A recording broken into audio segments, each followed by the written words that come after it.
পরীক্ষা শেষ হওয়ার পর আমার অবস্থা আর ভালো লাগে না। পড়াশোনা করতে করতে এখন আর ভালো লাগে, এক ফোঁটাও ভালো লাগে না।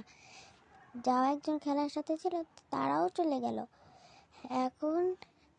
এখন আমার খেলার সঙ্গে ছিল সে এখন কাজ করতেছে। এখন আর ভালো লাগে না। আমার বোনের সাথে আবার ঝগড়াঝাটি লেগেছে একটু, তারপর কাটমাটি নিয়ে সব চলে গেছে।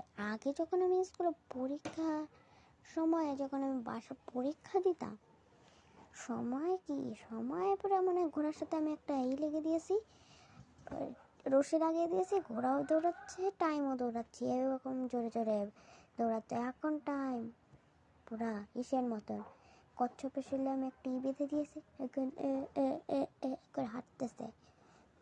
এরকম সময় পরীক্ষাটা এতটুকু কেন রেখেছিল? সারা বছরটাই লাগতো, এখন পড়তে পড়তে এখন আর ভালোই লাগতেছে না। এখন টিভি দেখতেও বোরিং লাগতেছে, অনেক খারাপ লাগতেছে। আপনি একটু কমেন্টে প্লিজ জানাবেন যেন আমি একটু শান্তি পাই। আপনার যেহেতু কথা বললে আমার অনেক ভালোই লাগে। লাইক সাবস্ক্রাইব করে আমার সাথে থাকুন, তাহলে আমার মনটা একটু ভালোই হয়ে যাবে।